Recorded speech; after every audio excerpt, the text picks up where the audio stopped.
Praise the lord. ప్రభువునందు అందరికీ నా యొక్క వందనాలు. మరి యొక్క సమయంలో మనము ఈరోజు దేవుని యొక్క వాక్యాన్ని మనము ధ్యానిస్తాం. మరి వాక్యానికి ముందు మనం చిన్న ప్రార్థన చేద్దాం. కళ్ళు మూసుకోండి.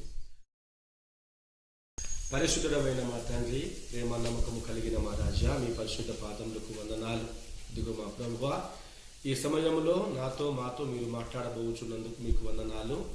ఈ దినమున మరి మా వాక్యము ద్వారా మీరు మమ్మల్ని బలపరిచి ప్రతి ఒక్కరికి మా ప్రభువా నీ ఆదరణ, నీ నెమ్మది, నీ ప్రశాంతత మాకందరి అనుగ్రహించుమని, ఈ యొక్క వాక్యమును ఎవరైతే వింటున్నారో వారందరికీ నీ యొక్క సంతోషము, సమాధానము చేత మీరు నింపి బలపరిచి మా అందరి ద్వారా మీరే మహిమ పొందుమని యేసు పరిశుద్ధ నామమును బట్టి వేడుకొని చూంటూ ఉన్నా మా పరమ తండ్రి. Praise the Lord. మరి మీకందరికీ నా యొక్క వందనాలు. మరి ఈ దినమున మనము దేవుని యొక్క వాక్యాన్ని మనము ధ్యానించుకుందాం. మరి పరిశుద్ధ బైబిల్ గ్రంథము నుండి దేవుని యొక్క వాక్య భాగము యాకోబు పత్రికలో నుండి 1వ అధ్యాయము 2వ వచనాన్ని మనం ఒకసారి ధ్యానిద్దాం. మీ దగ్గర బైబిల్ ఉంటే మీరు చూడండి. నేను బైబిల్ వాక్యం చదువుతూ ఉన్నాను. నా సహోదరులారా, మీ విశ్వాసమునకు కలుగు పరీక్ష ఓర్పును పుట్టించునని ఎరిగి మీరు నానా విధములైన శోధనలో పడునప్పుడు అది మహానందమని ఎంచుకొనుడి. ఈ యొక్క వాక్యాన్ని బట్టి దేవునికి మహిమ కలుగును గాక. ఈరోజు చదవబడిన వాక్యము ద్వారా దేవుడు మనతో మాట్లాడబోచు ఉన్నారు. మీరు జాగ్రత్తగా వినాలని నా యొక్క మనవి. ప్రభువు ఈ దినము మనతో మాట్లాడుతున్న మాట ఏంటంటే, మీ విశ్వాసమునకు కలుగు పరీక్ష. అంటే ఈ లోకంలో ఉన్న ప్రతి విశ్వాసులకు గాని, దేవుని బిడ్డలకు గాని ఒక పరీక్ష ఉంది అని ప్రభు సెలవిస్తూ ఉన్నాడు. అంటే ఈ రోజు నేను చెప్పబోయే వాక్యమును ఒక అంశము ఏంటంటే, విశ్వాసికి పరీక్ష. అంటే దేవుని నమ్ముకున్న బిడ్డలకు, విశ్వాసులకు ఒక పరీక్ష. ఈ లోకంలో మనము జీవిస్తూ ఉన్నప్పుడు విశ్వాసులు ఎవరంటే అది మనకు తెలుసు. విశ్వాసులు ఎవరంటే యేసు ప్రభువును నమ్ముకొని తన జననము, తన మరణము, తన పునరుత్థానమును గూర్చి తెలుసుకొని ప్రభువులో తండ్రియే నాకు, యేసు ప్రభువే నా దేవుడని బాప్తిస్మము తీసుకున్న వారందరూ విశ్వాసులే. అయితే అటువంటి విశ్వాసులకు ఏముందంటే పరీక్ష ఉందంట. పరీక్షలంటే మీకు తెలుసు, ఈ దినాలలో ప్రతి మనిషికి పరీక్ష ఉంటుంది. పరీక్ష అంటే పరీక్షించడం, లేకుంటే మంచిదో చెడ్డదో చూడటం. పరీక్ష అంటే మనకు యెషయా గ్రంథంలో ఉంటది. 48వ అధ్యాయంలో 10వ వచనంలో ఏముందంటే, కంసాలి వాడు బంగారమును వెండిని నిప్పుల కొలిమిలో పెట్టి పరీక్షించుతాడు అని, లేదా రాయి మీద బంగారమును రాస్తాడు అని. అది ఒక పరీక్ష. అంటే పరీక్ష ప్రతి మనిషి జీవితంలో ఉంటుంది. కానీ పరీక్ష అంటే చాలా మంది భయపడతారు. కానీ పరీక్ష అంటే భయపడటం కాదు. పరీక్ష అంటే ఒక ప్రమోషన్. పరీక్ష అంటే మనము ఒక్కొక్క మెట్టు మనం పైకి పోవడము. కనుక ప్రతి మనిషి జీవితంలో పరీక్షించడము అనేది చాలా అవసరము. కనుక మీకు తెలుసు, ఈ ప్రపంచంలో అనేకులు అందరికీ నౌకరి అంటే జాబు రావాలంటే ఒక మనిషి తను పరీక్షించబడాలి, లేకుంటే ఒక పరీక్ష రాయాలి. లేకుంటే ఎవరైనా అనారోగ్యంతో ఉంటే వారు డాక్టర్ వద్దకు వెళతారు. డాక్టర్లు వారిని ఏం చేస్తారంటే, వారు ఆ యొక్క రోగిని వారు పరీక్ష చేస్తారు. పరీక్ష చేసిన తర్వాతనే వారు మందులు ఏమైనా రాస్తారు. ఈ మధ్య కాలంలో చాలా మంది ఎస్ఎస్సి ఎగ్జామ్స్ కొంతమంది రాశారు. అది మనకు పోస్ట్ పోన్ లో ఉంది. చాలా మంది ఎస్ఎస్సి ఎగ్జామ్స్ గాని, ఇంటర్ పరీక్షలు గాని, డిగ్రీ పరీక్షలు గాని, ఎంటెక్ గాని, బీటెక్ గాని, అనేక రకాలమైన పరీక్షలు పిల్లలు, యూత్ రాసుకుంటూ ఉన్నారు. వారు పరీక్షలు రాయకపోతే వారు పై చదువుకు వాళ్ళు వెళ్ళలేరు, కాలేజీకి వెళ్ళలేరు. కనుక ప్రతి మనిషికి పరీక్షలు చాలా అవసరము. కనుక వీరందరూ పరీక్షలు వ్రాయాలి. పై చదువులోకి రాయకపోతే పరీక్షల్లో పై చదువులకు పోరు. కనుక నేను ఎగ్జాంపుల్ ఏం చెప్తున్నానంటే, ఎస్ఎస్సి ఎగ్జామ్ రాసిన తర్వాత వారు పాస్ అయితేనే వారు కాలేజీకి పోతారు, ఫెయిల్ అయితే వారు కాలేజీకి పోరు. అంటే పరీక్ష అంటే మనకు ప్రమోషన్ లాంటిది. ఎందుకంటే పరీక్ష మనకు క్రింది స్థాయి నుండి మనకు పై స్థాయికి తీసుకువెళతా ఉంది. కనుక మనకు నీకు నాకు మరి ప్రభువులో అందరికీ పరీక్ష అవసరం. చాలా మంది పరీక్షలు అంటే భయపడతారు, కానీ పరీక్షలు లేకుండా విశ్వాసి జీవితం లేదు. ఎందుకంటే బైబిల్లో అనేక మందిని దేవుడు పరీక్షించాడు. చాలా మంది దేవుని బిడ్డలు, దేవుని యొక్క భక్తులకు దేవుడు పరీక్ష పెట్టారు. మరి మనం ఒక పరీక్ష దేవుడు ఎంతమందికి అయితే ఏ విధంగా అయితే మరి దేవుడు పరీక్ష పెట్టాడో మనం ఒకసారి బైబిల్లో చూద్దాం. బైబిల్ నుండి మనం ఒకసారి ఆదికాండము మరి మనం 12వ అధ్యాయంలోకి ఒకసారి మనం వెళితే దేవుడు అక్కడ మనకొక దేవుని యొక్క దాసుడు ఎవరు, మన అబ్రహాము మనకు కనపడతాడు. అబ్రహామును దేవుడు ఏం చేశాడంటే, అబ్రహాం దేవుని నమ్మాడు. దేవుణ్ణి అబ్రహాము నమ్మినందుకు అబ్రహామును దేవుడు ఏం చేసిన పరీక్ష పెట్టాడు. ఏమంటే, నీవు నన్ను నమ్మావు గనక నా మాటను నీవు వింటావా వినవా అని దేవుడు అబ్రహామును పరీక్ష పెట్టాడు. ఎట్లా అంటే, నీవు గనక నన్ను నమ్మితే ఒకటి, నీవు నీ దేశాన్ని విడిచిపెట్టాలి, రెండవది నీ బంధువుల్ని విడిచిపెట్టాలి, మూడవది నీ కుటుంబమును విడిచిపెట్టాలి. నీవు వీటన్నిటిని విడిచిపెట్టి నేను చూపించు దేశమునకు నీవు వెళ్ళాలి అనే పరీక్ష అబ్రహాముకు దేవుడు పెట్టినట్లుగా మనం బైబిల్లో చూస్తాం, ఆదికాండం 12వ అధ్యాయంలో. అయితే ఆ అబ్రహాము ఆ పరీక్ష దేవుడు పెట్టినప్పుడు అబ్రహాముకు 65 సంవత్సరాలు ఉన్నప్పుడు దేవుడు అబ్రహామును పిలిచాడు. అబ్రహాము దేవుని మాట విన్నాడు. కనుక ఆ విన్నందుకు అబ్రహాము ఆ యొక్క 25 సంవత్సరముల వరకు దేవుడు అబ్రహామును పరీక్ష పెట్టినట్లుగా మనం బైబిల్లో చూస్తాం. అయితే ఆ పెట్టిన పరీక్షలో అబ్రహాము మరి పాస్ అయినట్లుగా మనం చూస్తాం. అబ్రహామును దేవుడు పెట్టిన పరీక్షలో అబ్రహాము పాస్ అయినప్పుడు దేవుడు అబ్రహాము యొక్క కోరిక తీర్చాడు. తన 90వ సంవత్సరంలో అతనికి దేవుడు ఒక గర్భ సంతానమునిచ్చాడు. లేక మరి 90 సంవత్సరాల వరకు సంతానం లేక బాధపడుచున్న అబ్రహాము జీవితంలో అబ్రహాము దేవుని నమ్మినందుకు, తను పెట్టిన పరీక్షల్లో అబ్రహాము పాస్ అయినప్పుడు, తను దేవుని మాట విన్నప్పుడు తీరని సమస్య, మరి అసాధ్యమైన వాటిని అబ్రహాము జీవితంలో దేవుడు సాధ్యపరిచాడు. ఆ సంతానము ద్వారానే దేవుడు వారిని ఆనందపరిచాడు. ఆ సంతానమే బైబిల్లో మనం చూస్తాం ఇస్సాకు అని. లేక పుట్టిన కుమారుడు గనుక మరి అబ్రహాము ఇస్సాకును ఎంతో ప్రేమిస్తూ ఉన్నాడు. కనుక మరి సంతానమునిచ్చిన దేవుడు అబ్రహామును మరలా పరీక్ష పెట్టాడు. అబ్రహాము మరి తన కుమారుడైన ఇస్సాకును ఎక్కువగా ప్రేమిస్తూ ఉన్నాడా, నన్ను ఎక్కువగా ప్రేమిస్తున్నాడా అనే ఉద్దేశంతో అబ్రహామును దేవుడు రెండవసారి మరలా పరీక్ష పెట్టడానికి దేవుడు అనుమతించాడు. అప్పుడు దేవుడు అబ్రహాంతో అన్నాడు, అబ్రహామా, మరి నీకు ఒక్కగానొక్క కుమారుడైన ఇస్సాకును నీవు నా కొరకు బలి ఇవ్వాలని చెప్పేసి అబ్రహాముతో దేవుడు అన్నప్పుడు అబ్రహాము ఆ దేవుని మాట కాదనకుండా మరి తన ఒక్కగానొక్క కుమారుడైన ఇస్సాకును మరి బలి ఇవ్వడానికి కూడా అబ్రహాము వెనకాడలేదు. చివరికి ఆ అబ్రహాము ఇస్సాకును బలి ఇచ్చినప్పుడు దేవుడే ఆ బలికి బదులుగా మరి పొదలో ఒక గొర్రె పిల్లను చూపించి, అబ్రహామా, నీకొక్కగానొక కుమారుడైన ఇస్సాకును నా కొరకు చంపడానికి నువ్వు వెనకాడలేదు గనక, నీవు నన్ను ప్రేమిస్తున్నావు గనక, నీవు నా మాటలు వింటున్నావు గనక, నీవు నన్ను ప్రేమిస్తున్నావు గనక నేను నీ కుమారునికి బదులుగా నీ కుమారుని నీవు చంపవద్దు నీకు అని చెప్పేసి తనకు బదులుగా పొదలో ఒక మరి గొర్రెను మరి బలి అర్పించినట్లుగా మనం చూస్తాం. అందుకే అబ్రహాము దేవుని మాట విన్నాడు. దేవుడు పెట్టిన పరీక్షల్లో అబ్రహాము గెలిచాడు గనక ఈ రోజు ఆ అబ్రహాము విశ్వాసులందరికీ తండ్రిగా అయ్యాడు. కనుక మరి దినం మనం కూడా ఆలోచించవలసి ఉన్నది. ఈ దినంలో ప్రతి మనిషికి ఒక పరీక్ష నడుస్తా ఉంది. మీరు చూస్తూ ఉన్నారు, ప్రపంచమంతా ఈ కరోనా వైరస్ తో, ఈ కరోనా మహమ్మారితో దేశాలు, ప్రపంచాలు, జనాలు అందరూ సతమతమవుతూ ఉన్నారు. అందరూ భయపడుతూ ఉన్నారు. ఎందరో ప్రాణాలు పోగొట్టుకున్నారు. అనేక దేశాలలో అనేక లక్షల మంది జనాలు కరోనా వైరస్ చేత మరణించి ఉన్నారు. ఇటువంటి సమయంలో మరి ఈ లోకమంతటికి దేవుడు ఒక పరీక్ష పెడుతూ ఉన్నట్లుగా మనం భావించాలి. ఈ పరీక్షలో ప్రతి వ్యక్తి మనమందరం ఉన్నాము కనుక దేవునికి లోబడుచు, దేవునికి మాటలు వింటూ, దేవునికి దగ్గరగా జీవిస్తూ మనమందరము ప్రభువు పెట్టే ఈ పరీక్షలో మనము పాస్ అవ్వాలని, మనము ప్రభువు పెట్టే పరీక్షలో మనము గెలవాలని ప్రభువు కోరుకుంటూ ఉన్నాడు. అంత మాత్రమే కాదు, బైబిల్లో ఇంకా అనేక విషయాలు ఉన్నాయి. మీకు తెలుసు, మార్కు సువార్త బైబిల్ నుండి ఇంకొక మాట మనం చూద్దామా ఈ యొక్క సమయంలో? మరి దేవుడు మనతో మాట్లాడుతూ ఉండగా మరి మార్కు సువార్త 5వ అధ్యాయము 25వ వచనాన్ని మనం ఒకసారి ధ్యానిద్దాం.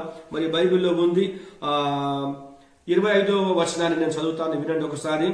12 నుండి రక్తస్రావము కలిగిన ఒక స్త్రీ ఉండెను. ఆమె అనేక వైద్యుల చేత ఎన్నో తిప్పలు పడి తనకు కలిగినదంతయు వ్యయము చేసుకొని ఎంత మాత్రమును ప్రయోజనము లేక మరింత సంకటపడెను.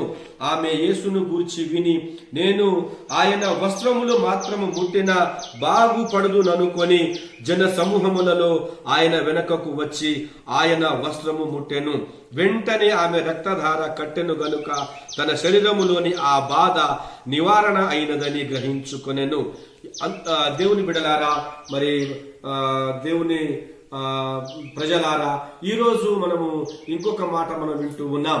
బైబిల్లో మనం చదవబడిన వాక్య భాగంలో మనకు ఒక స్త్రీ కనబడతా ఉంది. ఆ స్త్రీ బైబిల్లో మనం చూసినప్పుడు ఆమె 12 సంవత్సరాల నుండి మరి ఎంతో బాధతో, ఎంతో కష్టముతో, ఎంతో వేదనతో, ఎవరికి చెప్పలేని సమస్యతో మరి చాలా సతమతం అవుతూ ఉంది. అది మామూలు ఇబ్బంది కాదు. 12 సంవత్సరాల నుండి రక్తస్రావము చేత ఆ తల్లి ఎంతగానో బాధపడుతా ఉంది. మనము కూడా గడిచిన మరి నెల దాటుతా ఉంది. ఈ కరోనా వైరస్ చేత మనము కూడా, మనమే కాదు, ఈ దేశాలు, ప్రపంచము, మరి గ్రామాలు, జిల్లాలు, పట్టణాలు, గ్రామాలు, అనేకమైన ప్రజలు అనేక రకంగా మరి ఇబ్బంది పడుతూ ఉన్నారు, బాధపడుతున్నట్లు మనం చూస్తూ ఉన్నాం. మనం ఎలాగైతే లాక్డౌన్ లో ఉండి ఎవరికి మనము చూడకుండా, ఎవరిని కలవకుండా, ఎవరి కుటుంబంలో వారుంటూ మనం ఎంత సతమతం ఉంటూ ఉన్నామో ఈ రోజుల్లో మనకందరికీ తెలుసు.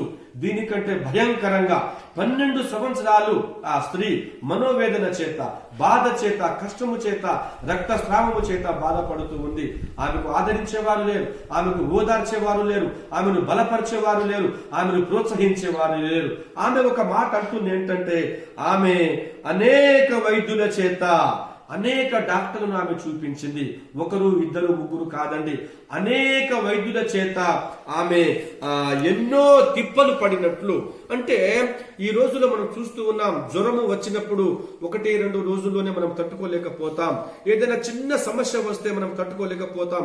మరి అటువంటి ఆ తల్లి 12 సంవత్సరములు ఆ బాధను మరి అనేక వైద్యుల చేత చూపించుకొని, అనేక తిప్పలు పడి, అనేక బాధలు పడి, అనేక కష్టాలు పడి, అనేక ఇబ్బందులు పడి ఆమె జీవిస్తూ ఉన్న సమయంలో ఆమె చివరికి ఒక తీర్మానం చేసుకుంది.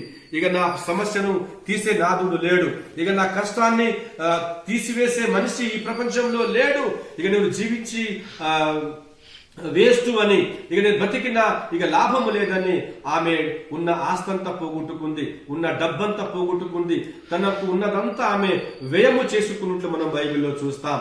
చివరికి ఆమె అనుకుంది, ఇక నాకు మరణమే తథ్యమని ఆమె తీర్మానం చేసుకుంటూ సమయంలో ఆమె చివరి సమయంలో మరి నేను ప్రకటించే నా దేవుడు, మన దేవుడు, మరి నిజమైన యేసుక్రీస్తు దేవుడు, ఆమె యేసుక్రీస్తు దేవుణ్ణి ఆమె కనుగొన్నది.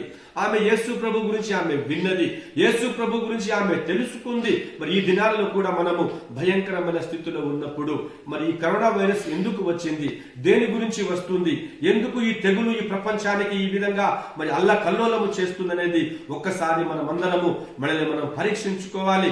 దేవుని నమ్ముకునే బిడ్డలు గాని, దేవుని నమ్మని వారు గాని, ఈ యొక్క వీడియో చూస్తున్న వారందరూ కూడా ఒక్కసారి మరి మన దేశం ఎటుపోతుంది, ఏమైపోతుంది, ప్రజలు ఎలా ఉన్నారు, ఎటువంటి భయంకరమైన తెగుల చేత మనం బాధపడుతున్నామో ఒక్కసారి మనల్ని మనం పరీక్షించుకోవలసిన సమయము ఇప్పుడు మనకు ఆసన్నమైంది గనక మరి మనం చాలా జాగ్రత్తగా ఉండాలి. మరి ఎటువంటి సమస్యల చేత బాధపడుతున్న ఆ తల్లి, ఆ స్త్రీ ఆమె యేసు ప్రభువును కనుగొని ఆమె ఒక్కటే ఒక ఆశ అనుకున్నది, నేను ప్రభువును చూడకుండా, నేను ప్రభువుతో మాట్లాడకుండా పర్వాలేదు, కానీ నేను ఆ యేసు ప్రభు యొక్క వస్త్రపు చెంగును ముట్టినా నేను బాగుపడతాను అనే విశ్వాసము కలిగింది.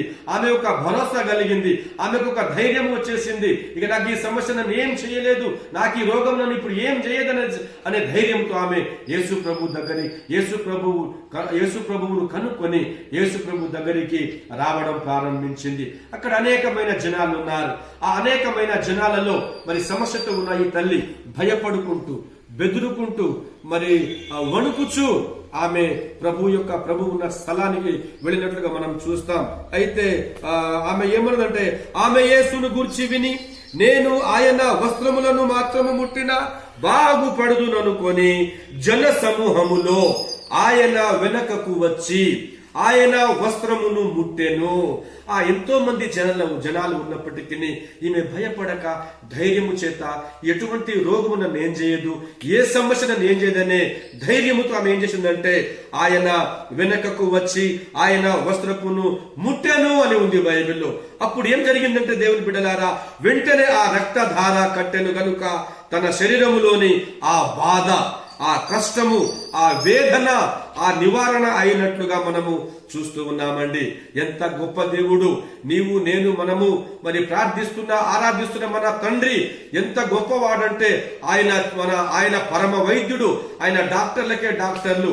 కనుక ఈ రోజుల్లో కూడా అనేక మంది ఆ తల్లి వలె మనము బాధపడుతూ ఉన్నప్పుడు ఈ సమయంలో మనము కూడా యేసు ప్రభువును కనుక్కోవాలి. యేసు ప్రభు దగ్గరికి మనం రావాలి. యేసు ప్రభును మనం ఇంకా ఎక్కువగా ఆరాధించాలి. యేసు ప్రభుతో మనం ఇంకా ఎక్కువగా సహవాసము చేయాలి.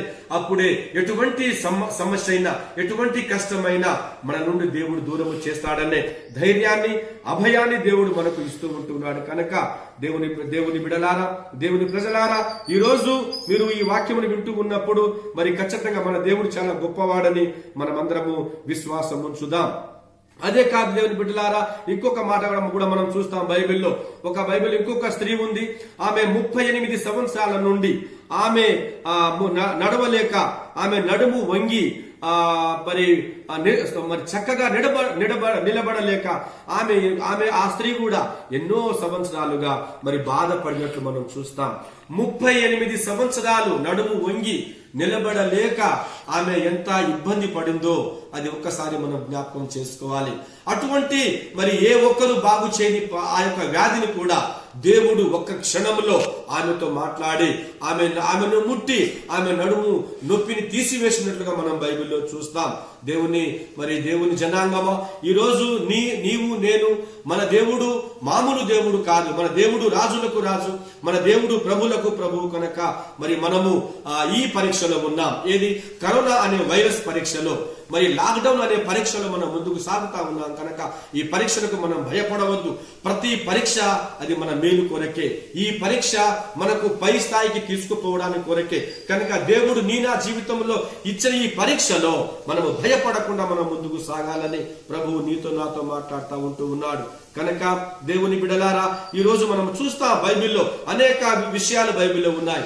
యోబు జీవితంలో కూడా మనం చూస్తూ ఉన్నప్పుడు యోబు ఈ ప్రపంచంలోనే చాలా గొప్ప ఆస్తిపరుడు, ఆయన న్యాయవంతుడు, దేవునికి నమ్మకమైన వాడు. అటువంటి తన జీవితంలో కూడా మరి అనేక శ్రమలు, అనేక శోధనలు, అనేక పరీక్షలు మనము గమనిస్తూ ఉంటాం. ఆ పరీక్షల్లో యోబు మరి చాలా దేవుని మీద ఆధారపడిన వ్యక్తి. తన మరి ఒంటెలు చనిపోయినాయి, మరి ఆవులు చనిపోయినాయి, తన యొక్క మరి కుమారులు చనిపోయారు, తనకున్న ఆస్తి అంతా పోగొట్టబడింది. చివరికి తన స్నేహితులు కూడా విడిచిపెట్టారు, తన భార్య కూడా విడిచిపెట్టబడింది. అయినను కూడా ఆ యోబు దేవుణ్ణి విడిచిపెట్టలేదు. ఆ సైతాను అపవాది పెట్టిన పరీక్షలో మరి దేవుడు పెట్టిన అపవాది పెట్టిన పరీక్షల్లో దేవుని నామములో గెలిచిన యోబును మనం చూస్తాం. గెలిచిన యోబును దేవుడు ఎలా దీవించాడంటే మరి ఎంతైతే పోగొట్టుకున్నాడో రెండంతలుగా ఆశీర్వాదాలు ఇచ్చినట్లుగా మనం బైబిల్లో చూస్తాం. కనుక మరి ఈ యొక్క సమయంలో మరి అనేక కరోనా వైరస్ చేత అనేక ప్రమాదముల్లో మనం అందరం జీవిస్తా ఉన్నాం. ఏ విషయంలో మనం భయపడకుండా ప్రతి పరీక్షకు మనము సిద్ధపడి మనం ఆ అపవాదిని, ఆ యొక్క కరోనా వైరస్ ని, ఆ యొక్క లాక్డౌన్ ను మనము ఎదురుస్తూ దేవుని నామానికి మనం మహిమపరచవలసిన బిడలంగా మనం ఉండాలి. కానీ మనము అపవాదికి భయపడి మరి మనము ఫెయిల్ అయిపోయినట్లుగా ఉంటే దేవుడు చాలా మన విషయంలో బాధపడతాడు. మనము ఫెయిల్ అయినప్పుడు మన ద్వారా దేవుడు కూడా చాలా ఇబ్బంది పడతాడు. గనక మరి మనము చాలా అన్ని విషయాల్లో మనం ముందుకు సాగేలా ఉండాలి. బైబిల్లో ఇంకా అనేక సంఘటనలు ఉన్నాయి, మీకు తెలుసు.